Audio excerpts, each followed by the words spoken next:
And now it is my pleasure to introduce our student commencement speaker this morning, John Piasta. Our speaker was competitively chosen by a committee of peers, faculty, and staff. And John was chosen for his impact of his comments and his ability to resonate with the graduating class and all of our guests. As the youngest of 7 children, John arrived at UC Davis in 2011 in the College of Agricultural and Environmental Sciences. John came to UC Davis as an elite cyclist with the USA Cycling National Championship silver medal and multiple state championship titles. During the first 2 years of his studies at UC Davis, John raced internationally before an injury ended his cycling career. John spent his last 2 years devoting his attention toward pursuing a bachelor's degree in managerial economics. Entering his 3rd year and with the encouragement of his classmate, John walked onto the Division I soccer team after 6 years of not touching a ball. After 2 years with the Aggies, this Best West scholar athlete will move to San Francisco and begin a full-time career with Accenture consulting firm in their management consulting development program. So ladies and gentlemen, please welcome our student speaker, John Piasta.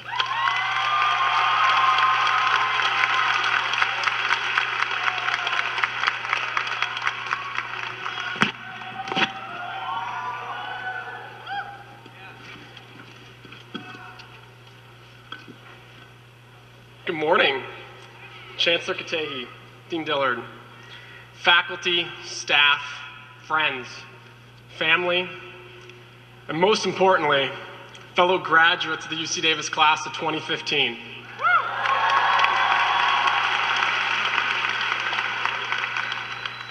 As I reflect on our experiences at UC Davis these past years, I cannot help but think about a commonality that we all share. We grew up. Now, each of us has a unique story of how we personally developed at UC Davis.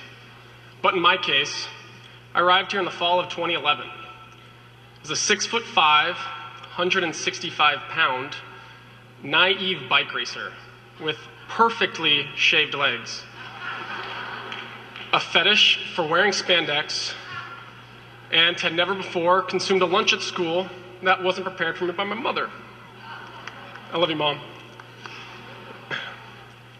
Well, I spent my last year here as a 200-pound bench warmer for the soccer team. And I finally figured out how to make a borderline edible meal one could call lunch. But aside from my teammates attempting to teach me how to bench press and my roommate while showing me how to make a sandwich, there were many other practices that I learned from my classmates during my 4 years at UC Davis. I thought I'd share a few. Thank you for teaching me the importance of saying hi. I graduate today with my best friend, Clint Kastrop, who I met when he simply said hi to me as we waited for our student IDs at orientation. After that initial handshake, I continued to meet incredible individuals. Today, we graduate with a student who spent his high school years living out of a car after his parents had lost their job from the economic downturn. We graduate with numerous classmates who've just paved the way for their families as first-generation undergraduates discovering on their own what it means to become a college-educated individual. We also graduate with legacies from incredibly successful families who were able to discover their individual uniqueness here at UC Davis. Needless to say, we've met amazing, ambitious people of all backgrounds and ethnicities after simply saying hi. Next, thank you for teaching me the power of embracing one's surroundings. We were all admitted because this university valued something in us and saw potential for us to contribute to the UC Davis community. In this way, the school has invested in our future the same way we've invested in them. Although we are graduating from the same school, we are very diverse. This diversity extends from our demographic backgrounds and into our individual mannerisms, quirks, habits, and even the things we not realize we might be doing. We are all unique. We wouldn't be here if we weren't. Let's continue to appreciate each other's diversity, do everything in our power to learn from others, and work hard to not only embrace, but apply those attributes to every aspect of our lives. At the same time, let's hold on to the things that make us unique, what makes each of us different from the rest, and makes us special. because there will be plenty of people that will try to take it from us in the future. Finally, smile. You reminded me to do that daily. We have absolutely no excuse to stop smiling. I learned in Psych 151 that simply the act of forcing oneself to smile will make him or her happier and also make those around them happier. In addition, smiling increases productivity, trustworthiness, and naturally kills pain. Now, if only that was a test question. Anyway, one simple smile can do a lot for you.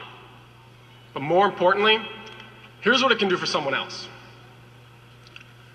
During my first visit to UC Davis after being accepted, I could not help but notice how happy everyone was. Whether this was because of the Friday or the fact that band was marching through campus, seeing these smiling faces made my otherwise stressful decision easy. I want to thank each and every one of you for proving me right, because I couldn't be happier to have chosen UC Davis. And because of that, I always have a reason to smile. As we're all in the same position, I can only speculate about each of our futures as we say, see you later. That said, let's cherish the person that this class has helped us evolve into. Why not say hi to everyone? If someone doesn't feel like reciprocating, that's their choice. But no one knows what potential an initial conversation just might have. Value diversity. Outside environments may not be as accepting of our uniqueness. If they aren't, who cares? Let's continue to say yes to challenges, appreciate new opportunities, and devote ourselves to them. We should do what makes us happy, but realize we have to start somewhere. Together, let's learn to find happiness in the grind that lies before us. Whether or not we truly feel happy, let's smile and make those around us feel a bit better. The road will not be perfect. What has made us successful and will continue to determine our success is how we deal with those dips in the road. But it's guaranteed. It's guaranteed that remembering what we accomplished here, all the times the world did not actually end after a midterm, or the games we may have lost only to leave us a stronger team after, and the things that went completely different than we could have expected, but we couldn't be happier with how they turned out.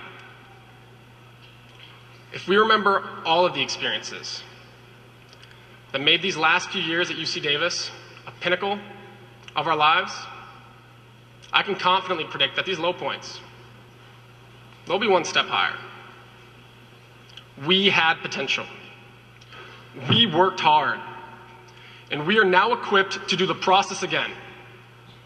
We are ready to do great things. And this world needs great people. Congratulations, class of 2015. I wish you all the best of luck and look forward to what the future has in store for us.